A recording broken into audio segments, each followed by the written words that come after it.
টাকা হলো এমনই একটা জিনিস যেটা কিন্তু আমাদের জীবনে ভীষণ পরিমাণে প্রয়োজনীয়। বর্তমানে যা পরিস্থিতি আসছে বা ভবিষ্যতেও যেরকম ধরনের পরিস্থিতি এসে আমাদের সামনে হাজির হবে, তখন কিন্তু টাকা জিনিসটা ভীষণ পরিমাণে প্রয়োজন হয়ে পড়বে। এবার একটা কথা বলি, সকলেই তো বড় বড় মাপের চাকরি করে না, বা প্রত্যেকেরই ইনকামটা একটা ভালো মতো পর্যায়ে কিন্তু নয়। আমাদের অনেকেরই ইনকাম কম, আমরা প্রত্যেকেই ভালো চাকরি কিন্তু করি না, হয়তো ছোটোখাটো ব্যবসার ওপর নির্ভরশীল আমরা হয়ে থাকি। এবারে চিরটা জীবন আমরা খাটতে পারবো, চিরটা জীবন উপার্জন করতে পারবো, এমনটা কিন্তু নয়। তখন খানিকটা আমাদের হয় কি বলতো, অন্যের ওপর আমরা নির্ভরশীল হয়ে পড়ি। হঠাৎ করে কোনো ক্ষেত্রে টাকা পয়সার প্রয়োজনীয়তা পড়লে আমাদের তখন নির্ভরশীলতাটা পুরোপুরি অন্যের ওপর গিয়ে পড়তে যায়। আমি বলছি সেইটা বা সেটা তৈরি করো না, এই পরিস্থিতিটাকেই জীবনে আনতে দিও না। এমনই নিজে একটা পরিস্থিতি তৈরি করো যাতে তোমাকে পেনশনের কথা ভাবতে না হয়, মানে পেনশন পাবো এইটা ভাবতে না হয়, তুমি যাতে তোমার নিজের পেনশনটা নিজেই তৈরি করতে পারো।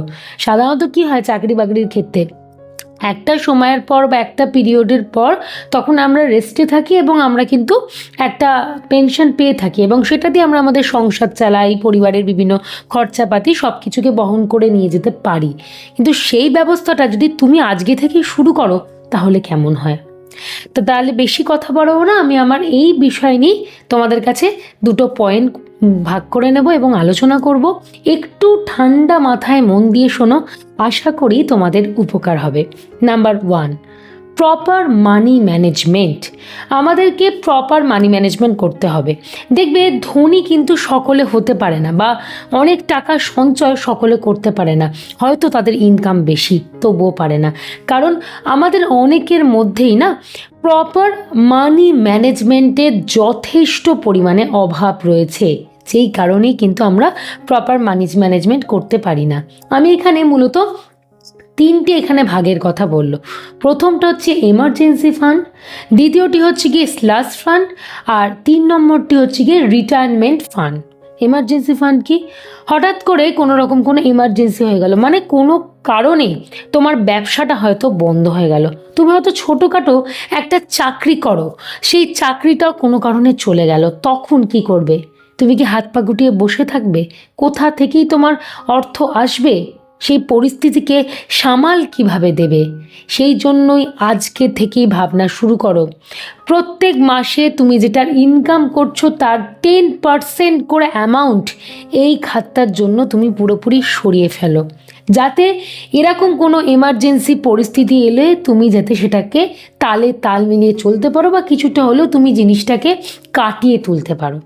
এবারে দ্বিতীয় বিষয়টা বলি, সেটা হলো স্ল্যাশ ফান্ড। এটা কি? হঠাৎ করে তুমি কোনো কারণে অসুস্থ হয়ে পড়লে, আমাদের জীবনের তো কোনো ঠিক নেই, যে কোনো সময়ে যে কোনো মুহূর্তে আমরা হঠাৎই অসুস্থ হয়ে যেতে পারি, এবং সেই অসুস্থতাটা দেখা গেল মোটামুটি 8 থেকে 1 বছর, মানে 8 মাস থেকে 1 বছর অবধি সময় লাগলো তোমার সেরে উঠতে, বা কাজে জয়েন করতে, বা তোমার বিজনেস তুমি যেটা করছো সেখানে জয়েন করতে। তাহলে এই কতগুলো মাস বা একটি বছর তুমি কিভাবে চলবে? তোমাকে ওষুধের খরচা পোয়াতে হবে, তোমাকে খাবার দাবার খেতে হবে, পরিবারে বা তোমার সংসারে কিছু মানুষজন রয়েছে তাদের দেখভাল সব কিছুই তো চালাতে হবে। তখন কি করবে? এখন থেকে ভাবতে শুরু করো, পরে কি হবে এইটার ওপর আশা রাখলে কিন্তু চলবে না। আমাদের এখন থেকে কি করতে হবে?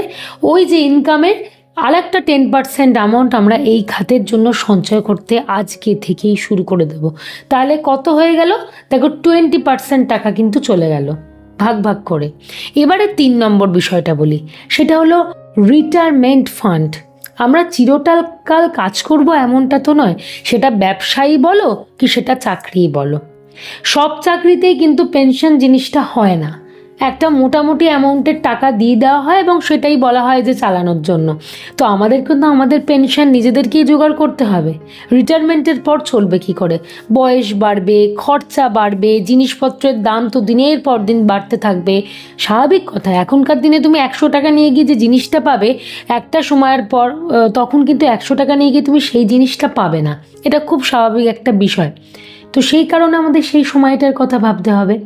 বা আমরা ধরো যারা বিজনেসও করছি, চিরটা কাল আমরা ব্যবসা করতে পারবো এমনটা তো নয়, শরীর ভাঙবে, মন ভাঙবে, পারবো না, শরীরের সেই ক্ষমতা হয়তো থাকবে না, তখন কি করব। ওই জন্য এখন থেকে এখানের জন্য আমাদেরকে 10% অ্যামাউন্ট করে সরিয়ে রাখতে হবে। তাহলে টোটাল আমরা যেটা ইনকাম করছি অ্যাট প্রেজেন্ট, ইনকামের 30% অ্যামাউন্ট আমরা 3টে খাতে সুন্দরভাবে ভাগ করে দেব। আজকে থেকেই ভাববো, পরে কি হবে ভবিষ্যৎ এলে ভাববো, এই জিনিসটা করলে চলবে না। কারণ আমি তোমাদের ইন্ট্রোতেও বলেছি, বা আমি যে আলোচনা করছি এই টপিকটা নিয়ে, এটার প্রধানই লক্ষ্য বা উদ্দেশ্য কি, আমাদের নিজেদের পেনশনটা নিজেদের তৈরি করতে হবে। যে কোনো পরিস্থিতি আমাদেরকে সামলাতে হবে। অন্যের ওপর নির্ভরশীলতা জিনিসটা ভুলেও করতে যেও না। কারণ একদিন হয়তো মানুষ সাহায্য করবে, দ্বিতীয় দিন কিন্তু সবাই নানা রকম কথা বলবে, তুমি অনেকের কাছে খারাপ হয়ে যাবে। তাই যেচে কি কেউ এই পরিস্থিতি আনতে চায় বলো? কথাটা শুনতে তেতো হলেও এটাই কিন্তু কঠিন বাস্তব। একটু ঠান্ডা মাথায় ভাবনা চিন্তা করো, আশা করি আমার সাথে তোমরা সহমত হবে। এবারে দ্বিতীয় বিষয়টা বলি, সেটা হলো ইনভেস্টমেন্ট প্রপার ওয়েতে করতে হবে। দেখবে আমরা কিন্তু ইনভেস্টমেন্ট জিনিসটা করতে ভয় পাই, মানে বিনিয়োগ করতে। কারণ আমাদের মনে হয় যে বিনিয়োগ করব, কোথায় কি করব, কোনো রকমভাবে যদি কোনো ক্ষতি হয়ে যায় তাহলে তো মুশকিল। কিন্তু একটা কথা মনে রাখো, সেটা হলো চিরটাকাল আমরা খাটতে পারবো না। তাই এমনভাবে আমাদেরকে বিনিয়োগ করতে হবে, বিনিয়োগের পথটাকে বেছে নিতে হবে যাতে ভবিষ্যতে কিন্তু টাকা আমাদের জন্য পরিশ্রম করে আমাদের কাছে অর্থ এনে দেয়। তার জন্য নানা রকম এখন বই রয়েছে। এখন তোমরা চাইলেই বিভিন্ন জায়গা থেকে নলেজ নিতে পারো। অনেকেই হয়তো এই প্রশ্নটা করবে যে আমি প্রপার নলেজ নেই, আমি জানি না।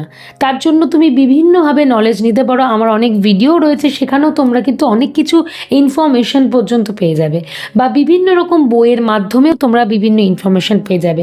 আমাদেরকে তো জ্ঞানটাকে জানতে হবে, জ্ঞানের সঞ্চার করতে হবে। চুপচাপ হাত পা গুটিয়ে বসে থাকলে তো চলবে না। সেই জন্যই বলছি ক্যালকুলেটেড রিস্ক পর্যন্ত আমাদেরকে নিতে হবে। কিন্তু রিস্ক নেব না, শুধুমাত্রই ভয় পেয়ে হাত গুটিয়ে বসে থাকবো, সেটাও কিন্তু করলে চলবে না। তাহলে আশা করি ক্লিয়ার করতে পারলাম তোমাদের খুব সহজভাবে। বিনিয়োগ করো, প্রপার মানি ম্যানেজমেন্ট করো, দেখবে তোমাকে চিন্তা করতে হবে না। দেখবে ভবিষ্যতে তোমার পরিস্থিতি অনেকটা বেটার জায়গায় থাকবে। অর্থাৎ নিজের পেনশন তুমি নিজেই তৈরি করে নিতে পারবে যদি এখন থেকে ভাবতে শুরু করো।